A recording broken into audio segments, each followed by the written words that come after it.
نحمده ونصلي ونسلم على رسوله الكريم أما بعد فأعوذ بالله من الشيطان الرجيم بسم الله الرحمن الرحيم إن الله يرزق من يشاء بغير حساب صدق الله العلي العظيم وصدق رسوله النبي الأمين الكريم الرؤوف الرحيم ونحن على ذلك لمن الشاهدين والشاكرين والحمد لله رب العالمين. درود پاک کا نذرانہ پیش کریں پڑھیں بآواز بلند اللہم صلی علی سیدنا و مولانا محمد معدن الجود والکرم وآلہ وصحبہ وبارک وسلم صلاة وسلاما علیک یا رسول اللہ صلاة وسلاما علیک یا حبیب اللہ صلی اللہ تعالی علیہ وسلم.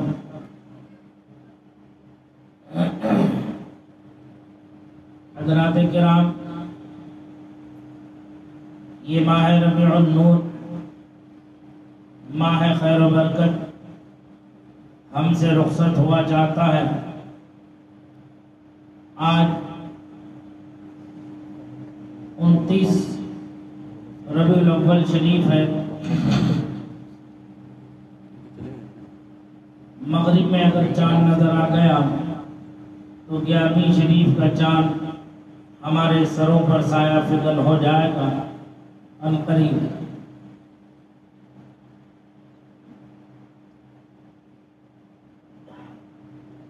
اللہ رب العزت جل جلالہ وعم نوالہ کا فضل و انعام و احسان و اکرام ہے کہ اس نے ہمیں دولت ایمان و عمل، عقیدے کی صحت و سلامتی کے ساتھ نماز جمعہ ادا کرنے کی توفیق رفیق عطا فرمائی ہے.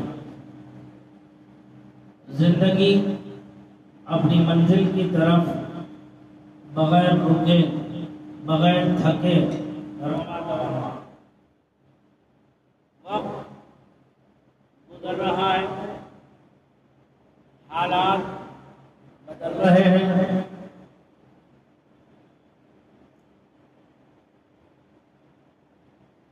انسانیت جہاں عروج و ارتقاء کی منزل پر پہنچنے کی دعویدار ہے، وہیں وہ بہت تیزی کے ساتھ تنزل کی طرف بھی بڑھ رہی ہے. تباہی، بربادی، ہلاکت کی طرف بھی اتنی ہی تیزی کے ساتھ رواں دواں. دنیا میں رہنے بسنے والے لوگ شاید یہ بھول گئے کہ یہ دنیا فانی ہے اور دار بقا جو ہے وہ آخرت ہے. ہمیشگی کی زندگی جو ہے وہ آخرت کی زندگی ہے. دنیا یہ ایک مسافر خانہ ہے. آج یہاں قیام کیا، کل کو یہاں سے رخت سفر باندھنا پڑ جائے. دنیا کے معاملات میں لوگ ایسے الجھے کہ اپنے خالق و مالک کو بھول بیٹھے.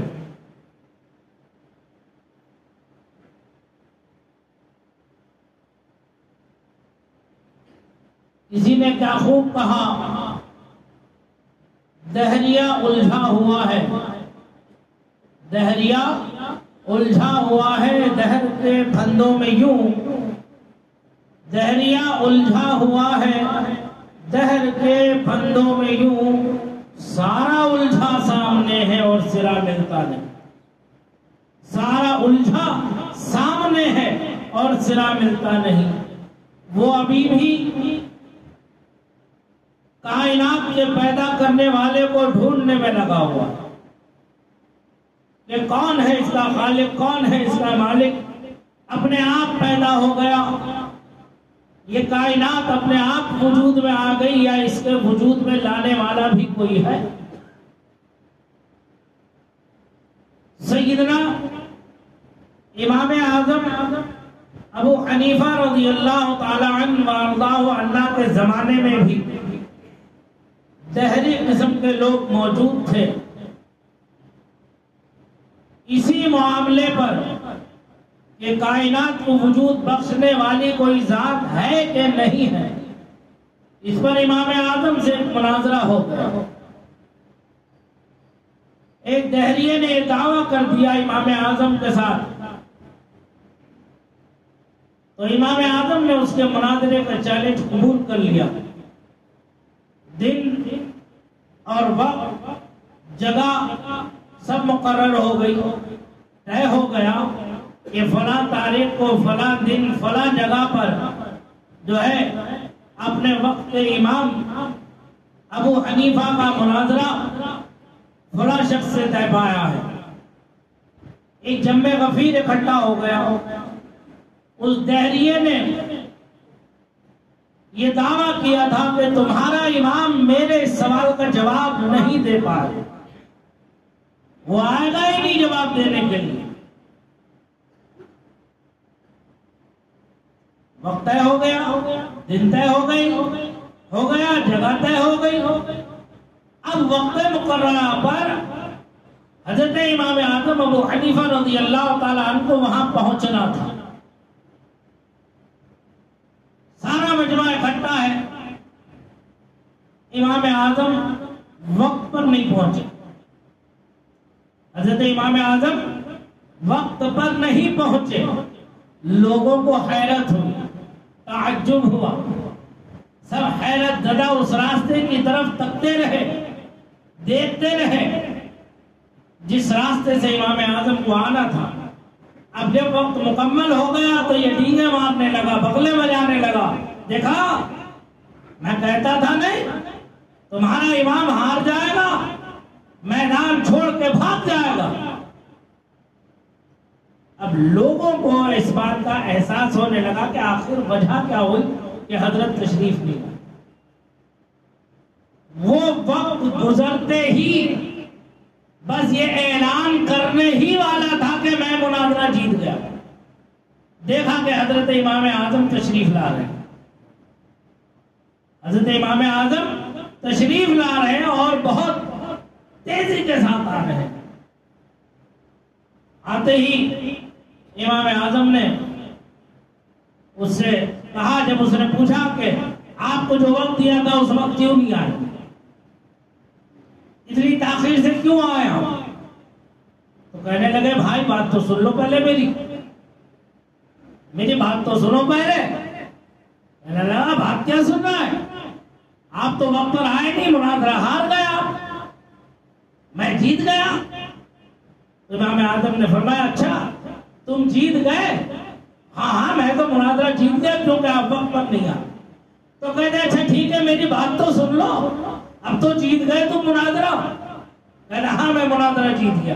کہتے میری بات تو سنو۔ کہتے ہیں ہاں سناؤ، اب تو میں جیتا ہوا ہوں۔ تو کہتے ہیں وہ ایسا ہوا کہ میں جب آیا، میں پہلے آ چکا تھا لیکن دریا کے اس کنارے پر تھا، میں کوئی کشتی دریا کے پاس نہیں تھی جس سے کہ میں تم تک پہنچ جاتا وقت پر۔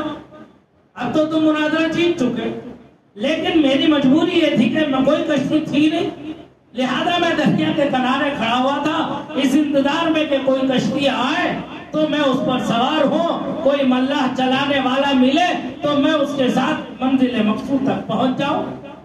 کہتے میں نے کسی کو نہ دیکھا، نہ وہاں کشتی تھی نہ وہاں ملاح تھا۔ اچانک میں کیا دیکھتا ہوں کہ ایک درخت خود بخود چر گیا، خود بخود چھل گیا، خود بخود اس کے پٹلے بن گئے، خود بخود وہ پٹلے ایک دوسرے سے جڑ گئے اور خود بخود وہ کشتی بن گئی اور دریا میں آ گئی، اور میں اس پہ بیٹھا بغیر ملاح کے میں کنارے آ گیا۔ اس لیے مجھے تاخیر ہو گئی. تو وہ کہتا ہے دیکھو تمہارا امام دیوانہ ہو گیا, پاگل ہو گیا. لوگ کہتے ہیں کیوں؟ بتاؤ تمہارا امام کیسی بے وقوفوں جیسی باتیں کر رہا ہے, پاگلوں جیسی باتیں کر رہا ہے. ارے بھائی بغیر کسی کے چرے, بغیر کسی کے کاٹے درخت کیسے خود کٹ جائے گا؟ سمجھ میں آ رہی بات؟ کہتے ہیں بغیر کسی کے کاٹے درخت کیسے کٹ جائے گا؟ بغیر کسی کے چیرے درخت کیسے چل جائے گا؟ ارے بغیر کسی کے کیل ٹھوکے کشتی کیسے تیار ہو جائے گی؟ اور بغیر کسی کے چلائے کشتی چل کے پار کیسے لگ جائے گی؟ بھائی کیا تمہارے امام کا دماغ خراب ہو گیا مناظرہ ہار کے؟ تو حضرت امام اعظم مسکراتے ہیں اور مجمع کی طرف ایک نظر ڈالتے ہیں اور ارشاد فرماتے ہیں بھائی یہ ذرا مجھے یہ تو بتا دو, میں کہہ رہا ہوں کہ بغیر کاٹنے والے کے درخت کٹ گیا, بغیر چیرنے والے کے درخت چر گیا, بغیر پٹلا ٹھوکنے والے کے کشتی تیار ہو گئی, بغیر ملا کے کشتی چلنے لگے اور میں خود آیا ہوں. تم میری بات کا یقین نہیں کر رہے ہو؟ تو پھر وہ وہی بات دہراتا ہے. تو امام اعظم ارشاد فرماتے ہیں میں تو مناظرہ جیت گیا. امام اعظم کیا فرماتے ہیں؟ کہتے ہیں میں تو مناظرہ جیت گیا. وہ گھبرا کے پوچھتا کہ تم کیسے جیت گئے مناظرہ؟ کہا تم نے ہی جتایا مجھے. کہا کیسے؟ تو جب اتنی چھوٹی سی بات تیرے سمجھ میں نہ آ رہی ہے کہ بغیر کسی کے کاٹے درخت کٹ نہیں سکتا, بغیر چیرے چر نہیں سکتا, بغیر ٹھوکے ٹھک نہیں سکتا, بغیر چلائے کشتی چل نہیں سکتی, تو یار ایک لکڑی کے تختے کو چلانے کے لیے ایک شخص کی محتاج ہے وہ کشتی. اب یہ پوری کائنات کو پیدا کرنے والا, پوری کائنات کو چلانے والی بھی تو کوئی ذات ہی ہے جو سورج اپنے وقت پر نکل رہا ہے, چاند اپنے وقت پر نکل رہا ہے, آسمان جو کہ ستارے اپنے وقت پر جھل ملاتے ہیں, بارش اپنے وقت پر ہو رہی ہے اور دن و رات اپنے وقت پر آ رہے ہیں. وہ حیرت سے امام اعظم کی طرف دیکھتا ہے. سمجھ میں آئی بات؟ یہ جو ہے علم ہے, علم جسے فرمایا العلم نور یتجلی بہ کل شیء. علم کے دائرے میں جو چیز آ جاتی ہے اسے روشن و منور کر دیتی ہے. اور اللہ کے رسول صلی اللہ علیہ وسلم نے ارشاد فرمایا اگر علم سریا پر بھی ہوگا تو فارس کا ایک شخص اسے سریا سے لیا آئے گا جا. وہ امام اعظم ابو حنیفہ کی ذات ہے. یہ دہریے قسم کے لوگ جنہیں اللہ کی ذات پر یقین نہیں ہے, وہ ایسے ہی خرافات بکتے رہتے ہیں, ایسے ہی اپنی خام خیالی میں, اپنے دماغ میں ایسے ہی کھچڑی پکاتے رہتے ہیں کہ یوں ہوگا کہ یوں ہوگا کہ یوں ہوگا کہ یوں ہوگا. لیکن جو اللہ اور اس کے رسول پر یقین رکھتے ہیں, ایمان لاتے ہیں, ان کا مقام مرتبہ الگ ہے. وہ کامل طور پر اللہ کی وحدانیت کا اقرار کرتے ہیں, اس کا اعتراف کرتے ہیں اور اپنی زندگی کو اپنے خالق و مالک کی اطاعت و فرمانبرداری میں گزار کر دنیا سے آخرت کی طرف یعنی ہمیشگی کے گھر کی طرف کو کامیاب اور بامراد جاتے ہیں. بزرگوں نے فرمایا کامیاب زندگی وہ ہے جب تو دنیا میں آیا, جب تو دنیا میں آیا تو روتا بلکتا ہوا آیا دنیا میں. بچہ پیدا ہوتا تو روتا نہیں روتا ہے. فرماتے جب تو دنیا میں آیا تو روتا بلکتا آیا. تیرے ماں باپ, تیرے خاندان والے, تیرے قرابت دار, تیرے رشتہ دار خوشی کے عالم میں مٹھائیاں تقسیم کر رہے تھے, لڈو بانٹ رہے تھے کہ میرا بیٹا آیا, میری بیٹی آئی, میرا پوتا آیا, میری پوتی آئی, میرا نواسا آیا, میری نواسی آئی, میرا بھتیجا آیا, میری بھتیجی آئی, میرا بھانجا آیا, میری بھانجی آئی. خوشی میں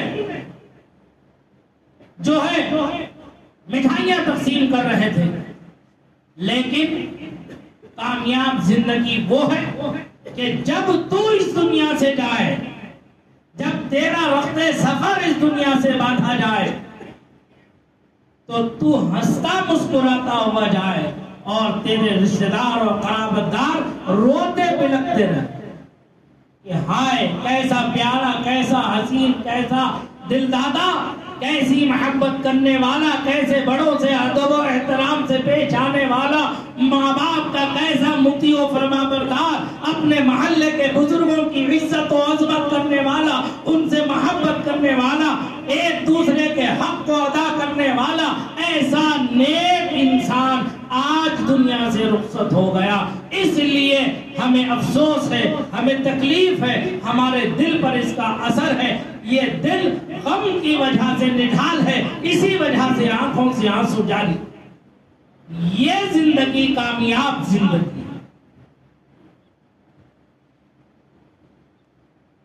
خطبہ مسنونہ کے بعد اتنی تمہید کا باننا میرا آپ کو، آپ کے ذہن کو قریب کرنا تھا اللہ کی اطاعت و فرما برداری، اس کی ذات پر کامل یقین رکھنے پر۔ قرآن کریم میں اللہ وحدہ لا شریک ارشاد فرماتا ہے ان اللہ یرزق من یشاء بغیر حساب، بے شک اللہ تعالی جسے چاہتا ہے بغیر حساب و کتاب کی عطا فرماتا۔ رزق کے دروازوں کو کھولنا اللہ وحدہ لا شریک کا کام ہے۔ نہ کوئی مکان، نہ دکان، نہ فیکٹری، نہ کھیتی، نہ کھلیان، نہ کوئی تجارت، نہ کوئی کاروبار رزق پیدا کرتا ہے۔ رزق تو صرف اور صرف اور صرف اللہ وحدہ لا شریک پیدا فرماتا ہے اپنی طرف سے۔ اور ایک بندے مومن کا ایمان کامل ہونا چاہیے کہ جتنا میرے مقدر میں میرے رب نے لکھ دیا ہے مجھے اتنا تو ملنا ہی ہے، نہ اس میں ایک روپیہ کوئی کم کر سکتا ہے، نہ کوئی میرے رزق میں ایک دانہ کوئی بڑھا سکتا ہے۔ ملے گا اتنا جتنا میرے نصیب میں۔ اب یہ دنیا جو ہے دارالاسباب ہے، سبب کی جگہ ہے۔ سرکار مفتی اعظم قطب عالم حضرت علامہ مفتی محمد مصطفیٰ رضا خان قادری شہزادہ اعلیٰ حضرت رحمت اللہ تعالی علیہ ارشاد فرماتے ہیں کاش کہ لوگ اسباب کی طرف دوڑ لگانا چھوڑ کر مسبب الاسباب کی طرف لو لگا لے تو اسباب تو خود بخود پیدا ہوتے چلے جائیں گے اس کے لیے۔ جب تم اپنے رب کی بارگاہ میں مخلص ہو جاؤ گے، خالص اس کی عبادت و بندگی کرو گے تو یقیناً اس کا انعام و اکرام اور صلہ بھی پاؤ گے، اور وہ صلہ دنیا میں بھی تمہیں ملے گا جو تمہاری کامیابی کی ضمانت ہوگی، اور وہ صلہ تمہیں آخرت میں بھی ملے گا جو تمہارے لیے سب سے بڑی کامیابی و کامرانی۔ لیکن آج بڑا افسوس کا معاملہ ہے۔ ذرا مجھے یہ بتاؤ، شادیاں بہت ہو رہی ہیں آج کل، ہمارے دوستوں بارش ہو رہی، ہمارے دوستوں، ہمارے مخلصوں کے یہاں، ہمارے رشتہ داریوں میں بہت شادیاں ہو رہی، بہت دعوت نامے آ رہے ہیں۔ آپ لوگوں کی محبت ہے کہ آپ اس خادم کو بھی یاد کرتے ہیں، اللہ جزا خیر عطا فرمائے۔ ذرا ہمیں توجہ کرنے کی بات ہے۔ اب ہمارے کسی مخلص نے آ کر ہم سے کیا کہا، بھائی میرے بیٹے کی شادی ہے یا میری بیٹی کی شادی ہے، آپ کو پورے گھر پریوار کے ساتھ آنا، پورے گھر کی دعوت ہے، کھانا آپ کو شادی محل میں ہی کھانا ہے۔ دعوت دیتے نہیں دیتے؟ کہتے ہاں صاحب میں قبول کرتا ہوں آپ کی دعوت، میں انشاءاللہ ضرور آؤں گا۔ ضرور شرکت کروں گا. وقت مقررہ پر یہ شادی میں پہنچ جاتا ہے، کچھ دیر سویر صحیح. کہیں اگر کسی کاروبار میں الجھا ہوا ہے، کام میں الجھا ہوا ہے، تو کہتا ہے چلو میں پہنچ تو جاؤں گا شادی میں، چونکہ دعوت دی ہے، مجھے بلایا ہے، تو رشتہ داری تعلق اور نبھانے کے لیے بھی مجھے صرف چہرہ دکھانا. چونکہ دنیا دو آنکھوں کی مروت کا نام ہے. آج دنیا جو ہے دو آنکھوں کی مروت کا نام ہے. جب تک آنکھیں کھلی ہوئی ہیں سب مروتیں، سب باتیں، سب وفاداریاں سب ہو رہی ہیں. جیسے آنکھ میچی ایسا لگتا ہے کہ جیسے ان سے ان کا کوئی تعلق ہی نہیں تھا، رواداری ہی نہیں تھی، سب ختم. آنکھ بند ہوتے ہی سب ختم، ساری رشتہ داریاں ختم ہو جاتی. یہ اسلامی تربیت نہیں ہے. ارے مرنے کے بعد تو اس سے رشتہ داری اور تعلق اور زیادہ مضبوط ہو جاتا ہے ایمانی بنیادوں پر. اب یہ پہنچتا ہے دعوت میں، جا کر کے بیٹھتا ہے، دیکھتا ہے کہ ایک جمع غفیر، ایک بھیڑ ہے، ٹیبلوں پر کھڑے ہوئے لائن سے، ایک دوسرے کی ٹیبل کھینچنے کے لیے پیچھے کھڑا ہوا ہے، اور کھڑے ہوئے نوالے لوگ میں گن رہا کہ کتنے کھا رہے ہیں، کتنی بوٹیاں کھا رہے ہیں. اب اگر وہ تھوڑا اگر تاخیر ہو جاتی ہے تو کہتا ہے بھائی کچھ ہم پر بھی کرم کر لو، ہمارا بھی نمبر ہے تمہارے بعد، جلدی سے نہ، یعنی جلدی سے سیٹ خالی کر دو، مجھے بھی بہت دیر کی بھوک لگی. سمجھ میں آ رہی بات؟ اب یہ لائن لگا کے کھڑا ہوا ہے، کیوں؟ اس بنیاد پر، اس بنیاد پر کہ اس نے مجھ سے وعدہ کیا ہے کہ میں تجھے کھلاؤں گا. بات سمجھ میں آ رہی ہے بھائی؟ ہاں یا نہ جواب دو. اس نے مجھ سے کہا ہے کہ میں تجھے کھلاؤں گا. اس کے وعدے پر میں جو ہے ڈٹا ہوا ہوں، جمع ہوا ہوں. گھر میں آٹا ہے، روٹی نہیں پک رہی ہے، دال ہے، سالن نہیں بن رہا ہے، چاول ہے، کھانا نہیں تیار ہو رہا ہے، گوشت ہے، یخنی نہیں بن رہی ہے، سبزیاں ہیں، جو ہے سبزیوں کا سالن نہیں بن رہا ہے. اللہ نے سب کچھ دیا ہے گھر کے اندر، لیکن کچھ بھی نہیں بن رہا ہے. گیس بھی ہے، چولہا نہیں جل رہا. کیوں؟ وجہ کیا ہو رہا ہے؟ درود پاک پڑھیں. اللہم صلی وسلم علی سیدنا مولانا محمد معدن الجود والکرم وآلہ وصحبہ وبارک وسلم صلاۃ و سلام علیک یا رسول اللہ صلی اللہ تعالی علیہ وسلم. گھر میں سب کچھ ہوتے ہوئے یہ گھر میں کچھ نہیں پکا رہا ہے. بیگم سے بھی نہیں کہتا آج کی جلدی بھوک لگ رہی ہے، کھانا بنا لے جلدی جا. کام چھوڑ دے، باتیں بعد میں کر، پہلے مجھے کھانا دے. میں اتنی دیر سے باہر سے آیا ہوں، کھانا کیوں نہیں تیار کیا؟ بیگم کو اب ڈانٹ نہیں رہا ہے، بیگم سے کوئی جو ہے سوال جواب نہیں ہو رہے. وہاں بیٹھا ہوا اطمینان سے کرسی پر. کیا ہوا؟ انہوں نے میری دعوت کی ہے، بلایا ہے تو مجھے کھلائیں. اب یہ احساس بھی نہیں ہو رہا ہے کہ بھیڑ بہت ہے، بلایا 300 لوگوں کو اور 400 لوگ ڈکیت بن کے پہنچ گئے کہ تو بھی چل، تو بھی چل، تو بھی چل. بغیر بلاوے کے جانا یہ ڈکیتی ہے، ڈکیتی اور بے حیائی اور بے غیرتی ہے. سمجھ میں آ رہی بات؟ اور اگر دعوت صرف تمہیں دی ہے تو تمہیں ہی جانا چاہیے، اپنے ساتھ کسی کو نہ لے کر کے جاؤ. اور اگر کسی کو ساتھ لینا ہے تو پہلے اس سے اجازت لے لو کہ بھائی میں تنہا نہیں آ سکتا، میرے ساتھ کوئی نہ کوئی ضرور شریک ہوگا. اگر وہ اجازت دے دے تو اس کے دسترخوان پر بیٹھ کر کے کھانا یہ جائز ہے، ورنہ شرعاً درست نہیں ہے. اب یہ انتظار میں ہے کہ بلایا ہے تو کھلائے گا. اب جب زیادہ بھیڑ ہو گئی تو سوچتا ہے یار کہیں کھانا کم نہ پڑ جائے، کہیں مجھے بھوکا نہ جانا پڑے.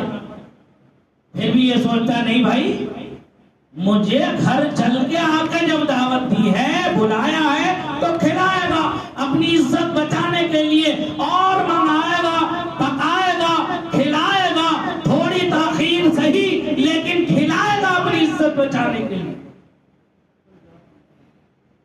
یہ جان ہی رہا ہے، ڈٹا ہوا وہیں پر بیٹھ کر، کیسا اعتماد ہے، کیسا یقین ہے، کیسا اس کا وجدان ہے مضبوط کہ میں کھانا کھاؤں گا اور یہ مجھے کھلائے گا۔ آئے رے افسوس، صد افسوس، ذرا اپنے دلوں پر ہاتھ رکھ کے دیکھو، تمہارا خالق، تمہارا مالک، تمہارا رازق، تمہارا پالنہار تم سے وعدہ کر رہا ہے، ان اللہ یرزق من یشاء بغیر حساب، جسے چاہتا ہے بغیر حساب و کتاب کے دیتا ہے، لیکن شرط یہ ہے کہ تم اس کے مطیع و فرما بردار ہو، اطاعت شعار زندگی گزار لو۔ ارے اتنا بھی بھروسہ نہیں ہے ہمیں اپنے رب کی ذات پر جتنا کہ ہمارے فلاں رشتہ دار پر ہے کہ اس نے وعدہ کیا ہے تو کھلائے گا۔ ذرا دلوں پہ ہاتھ رکھو، سوچو کیا میں غلط کہہ رہا ہوں؟ میں غلط کہہ رہا ہوں؟ یہ تجربہ نہیں ہے زندگی کا آپ کی؟ تمہیں اپنے بھائی پر، اپنے خاندان کے فرد پر، اپنے رشتہ دار پر جو دن میں ہزاروں مرتبہ جھوٹ بولتا ہو، تم سے اگرچہ اس نے جھوٹی ہی دعوت دے دی ہو تو وہاں پہنچ جاتے ہو اور اس اعتماد یقین کے ساتھ بیٹھتے ہو کہ کھاؤں گا، کھلائے گا، عزت بچانے کے لیے کھلائے گا۔ ارے تمہارے خالق نے، تمہارے مالک نے، تمہارے رازق نے، تمہارے پالنہار نے تم سے وعدہ کیا ہے رزق کا، تو کیا تمہیں اپنے اللہ کی ذات پر اتنا بھی اعتماد و بھروسہ نہیں؟ تو پھر تمہارا ایمان کس قابل ہے؟ ذرا سوچو کہ تم کس ایمان کے درجے میں رہتے ہو۔ جب تمہیں اپنے رب کی ذات پر یقین ہی نہیں ہے تو پھر تمہارا جینا کیا معنی رکھتا ہے؟ دنیا میں ایک جانور بھی زندگی گزار کر کے چلا جاتا ہے، وہ خالق و مالک صبح بھوکا تو اٹھاتا ہے لیکن بھوکا کسی کو سلاتا نہیں۔ یہ چرندے پرندے درندے بھوکے اٹھتے ہیں، آسمان دنیا پر گھومتے ہیں، لیکن جب یہ واپس اپنے گھونسلوں پر پہنچتے ہیں، اپنے ٹھکانوں پر پہنچتے ہیں تو کوئی پرندہ بھوکا خالی پیٹ نہیں جاتا ہے، بھرے ہوئے پیٹ کے ساتھ اپنے آشیانے کی طرف رواں دوا ہے۔ انہیں یہ بتاؤ ان کی کون سی ایسی فیکٹری تھی، کون سے ایسا کاروبار ہے، کون سی ایسی تجارت ہے جو انہیں رزق دے رہی ہے۔ وَمَا مِن دَابَّةٍ فِي الْأَرْضِ إِلَّا عَلَى اللَّهِ رِزْقُهَا، قرآن فرماتا ہے پتھر کے اندر جو کیڑا ہے اس کیڑے کا بھی رزق اللہ نے اپنے ذمہ کرم پر لے رکھا، اس کیڑے کو بھی پتھر کے اندر رزق پہنچ رہا ہے، تو پھر بھی ہم انسان ٹھہرے تو کتنے افسوس کا مقام ہے کہ ہمیں اپنے رب کی ذات پر یقین ہے۔ مجھے بڑا افسوس ہے اور دکھ ہے اس بات کا، اور میں یہ کہنے میں حق بجانب ہوں، میں چونکہ حق بیانی میں، سچائی میں کسی کی رعایت نہیں برتتا، یہ مجھے میرے بزرگوں سے ملا ہوا وطیرہ ہے۔ اگر میں حق بیانی میں ڈھیل دے دوں تو میری ذمہ داری میں سے میں نے اپنی ذمہ داری پوری نہیں نبھائی۔ ابھی میں سیدنا غوث اعظم محبوب سبحانی شیخ عبد القادر جیلانی رضی اللہ تعالی عنہ کے ملفوظات شریف دیکھ رہا تھا۔ میرے مخلص محمد سلطان سلمہ المنان نے وہ کتاب لا کر کے مجھے دی، حضرت اسے بھی ایک نظر ڈال لیا۔ میں نے دیکھا سرکار غوث پاک رضی اللہ تعالیٰ عنہ کے ایسے ایسے فرامین اور ارشادات اس کے اندر موجود ہیں کہ وہ واقعی پڑھنے کی کتاب ہے، اگر اسے پڑھا جائے تو دل کی دنیا بدل جائے، اللہ کی ذات پر کامل اعتماد و یقین پیدا ہو جائے۔ میں اپنی آخری بات عرض کر کے اپنی گفتگو کو ختم کر رہا ہوں۔ میں آئے دن چونکہ آپ لوگوں سے میرا تعلق ہے، واسطہ ہے، تو آپ کی خیر خواہی اور بھلائی بھی یہ چاہنا میرا بنیادی حق ہے، یہ میرا ایمانی تقاضا ہے کہ میں آپ کے حق میں بھلائی کے خواستگار ہوں۔ دیکھتا ہوں دکھے دل آئے دن آتے رہتے ہیں، کہتے ہیں حضرت فلاں جگہ سے ہم کام لے رہے تھے، اس نے کام بند کر دیا ہمیں دینا، ہمیں کام دینا اس نے بند کر دیا۔ ہم نے کہا کیوں؟ وجہ کیا رہی؟ وہ کہتا کہ ہم اس سے 30 روپے میں کام لے رہے تھے، ہمارا ہی بھائی ہمارا ہی رشتہ دار، ہمارا ہی برادر ہمارے سے ہٹ کے اس سے جا کر کے رابطہ کرتا ہے اور وہ یہ کہتا ہے کہ تو اسے 30 روپے میں دے رہا ہے، میں تیرا کام 28 روپے میں کر دوں گا، تو وہ 30 روپے کیوں دے گا؟ دیوانہ ہے، پاگل ہے، جو 2 روپے بڑھتی دے گا اسے۔ اس نے اسے کام روک کر 28 روپے والے کو دے دیا۔ اسی میں سے کسی کے سر میں کھجلی ہوئی، دماغ اس کا کھجانے لگا، سوچا کہ بیٹھے ہوئے کیوں ہوں خالی میں، چلو چل کے دیکھتے ہیں۔ مارکیٹ میں جاتا ہے، وہ دیکھتا ہے کہ کام یہ زیادہ لے کے جا رہا ہے، تو اس کا مطلب ہے یہ دکاندار بہت مال دیتا ہے۔ وہاں گیا، اس سے بات کی، کیا ریٹ چل رہا ہے؟ وہ کہتا ہے 28 روپے جا رہا ہے۔ اچھا یار ایسا کر کہ تو مجھے 25 روپے میں دے دے، میں کام تجھے ایک دم پرفیکٹ لا کے دوں گا۔ وہ بنیا ہے، بنیا، وہ سوچتا ہے کہ 2 روپے بچ رہے تو میرے ہی تو بچ رہے۔ اس نے 2 روپے بچائے اس کے، اور اس نے اس کے 5 روپے بچا دیے۔ 100 پیس پر 500 روپے بچ گئے اس کے، 1000 پیس پر 5000 بچ گئے، 10,000 پیس پر کتنے بچے؟ 50,000 روپے جب اس کے بچ گئے تو کیا پریشانی ہے اسے جو تمہیں 28 روپے میں دے گا بھائی، 25 روپے میں نہیں دے گا۔ یہ اس طرح سے کمپٹیشن کر کے تم نے اپنے پیروں پر کلہاڑی ماری، تم نے اپنے پیروں پر کلہاڑی ماری ہے، اپنا خسارہ کیا ہے، اور اس معاملے میں تم اللہ کے یہاں جواب دہی سے بچ نہیں سکتے۔ تم نے اپنے بھائی کے رزق پر لات ماری، اس کی جائز روزی کو تم نے اسے بھیک مانگنے پر مجبور کر دیا۔ تم نے جب اسے کام نہیں ملے گا تو اس کے بھی تو بیوی بچے ہیں، اس کے بھی تو اخراجات ہیں، اس کی بھی تو ضروریات ہیں۔ کیا تم نے یہ سوچا؟ اس پر توجہ دی؟ نہیں دی۔ اپنے 2 روپے کے مفاد کے لیے تم نے اپنے بھائی کا پورا خاندان برباد کر دیا، اس کی پوری روزی روٹی کا ذریعہ تم نے برباد کر دیا، ہلاک کر دیا۔ اور یہ کام کر کے تم نے کس کی مدد کی ہے؟ اپنی مدد کی ہے؟ نہیں، تم نے اپنا بھی خسارہ کیا اور اپنی قوم کا بھی خسارہ کیا، اور تم نے یہ کام کر کے ایک کافر بچے کی مدد کی ہے تم نے، اور وہ پیسہ جمع کر کے وہ پیسہ تمہارے ہی حق میں تم پر ظلم و زیادتی کے لیے استعمال ہوگا۔ اس ظلم کی معاونت کرنے والا کون ہے؟ تم سے بڑا ظالم کون ہوگا دنیا میں؟ سوچا کبھی اس بات پر؟ غور کیا اس بات پر کہ تم نے کیا کیا؟ ہاں، اعلیٰ حضرت رحمت اللہ تعالی علیہ نے فرمایا کہ کاش کہ تم اس نیت سے کام کرتے کہ 1 روپیہ اگر پہنچے گا تو میرے بھائی کو پہنچے گا، میرے بھتیجوں کو پہنچے گا، میری بھتیجیوں کو پہنچے گا، یہ میرا ایمانی بھائی ہے، اس کا تقاضا یہ ہے کہ 1 روپے اگر فائدہ ہوگا تو میرے بھائی کو پہنچے۔ کاش کہ تم وہی 25 روپے میں تم اس سے نہ لے کر، اس کافر بچے سے نہ لے کر کے اپنے اسی بھائی سے لیتے جس نے 30 روپے میں اس سے مال خریدا تھا، تو 5 روپے کا فائدہ تمہارے اپنے بھائی کو ہوتا، تمہارے بھائی کا گھر سنبھلتا، تمہاری بہن کا گھر سنبھلتا۔ کلمے کی بنیاد پر ہم سب بھائی بہن ہیں آپس میں، اس کی بیوی تمہاری بہن نہیں، اس کے بچے تمہارے بچے نہیں، اس کا کنبہ پریوار تمہارا کنبہ پریوار نہیں۔